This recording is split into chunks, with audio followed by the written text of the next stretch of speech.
And Deputy, Fire Prevention Week is fast approaching. Would you talk to us about some of the things that we should be doing and keeping in mind? Sure. Fire Prevention Week this year is October 7th through October 13th. There's a lot going on. They do a lot of things in the school. We get a lot of tours in the station from the school kids and teach them a little bit about fire prevention. Some of the things that are important to us that can make our lives easier and possibly save your lives. One of the biggest things is house numbers. We have a lot of houses that aren't numbered, or the numbers can't be seen from the street. They need to be a minimum of a 3-inch height on a number, and they need to be a different color than the background, so they stand out. If your house can't be seen from the road, there needs to be a post out on the road with these numbers on it that can be seen from all 3 sides when you're driving down the road. That really makes it important and helps us out to be able to find you. Many times we're scrambling to try to find the numbers on homes. One of the biggest things is it's been going on for a long time is smoke detectors. We still get into properties where the wires are hanging out of the ceilings, where people have removed their smoke detectors. We still get into properties that have no smoke detectors. They're very important. They save lives. A lot of people have lost their lives due to not having a smoke detector. You need to change the batteries every 6 months in those smoke detectors and test them monthly. Smoke detectors are only really good for a 10-year period of time, and they need to be replaced. So if you think yours are coming up on that age, you should get a hold of an electrician, or if they're battery, go purchase new ones. Make sure that they're good and they work. Big thing is test them and change the batteries. Carbon monoxide detectors are required now, 1 on each floor. Carbon monoxide is produced from fossil fuels such as oil, natural gas, propane, coal, wood, and exhaust from your car.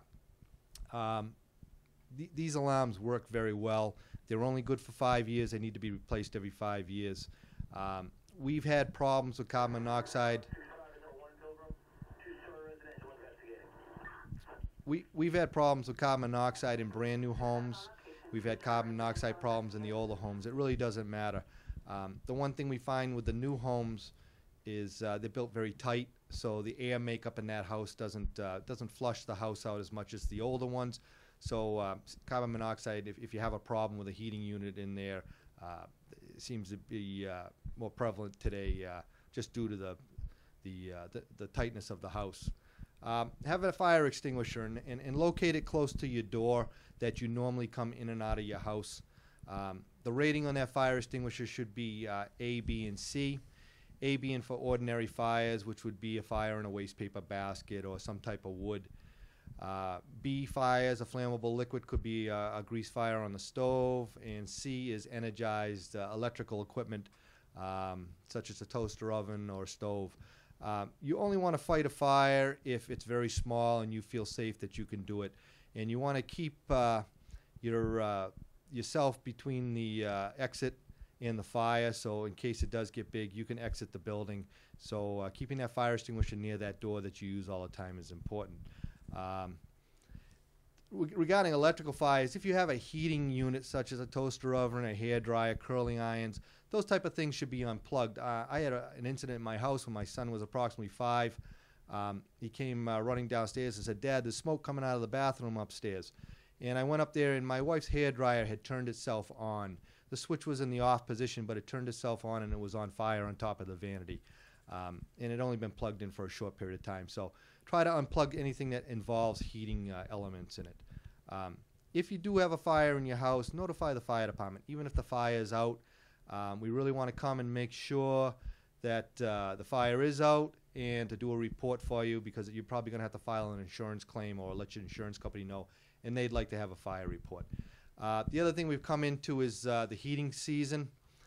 If you're heating with wood, make sure you get your chimney cleaned and inspect it. Properly dispose of your ashes. We've had several fires over the years where people have cleaned out their fireplaces or their wood stove, put it in a paper bag, put it out on the porch, and they've pretty much burned their homes down. Make sure it's put in a metal ash can. It's away from the house. No other trash or anything in that can. But the big thing is to make sure your chimney's cleaned and everything is safe and operating and been inspected. if you have a fire in your home and you leave your home, don't go back in.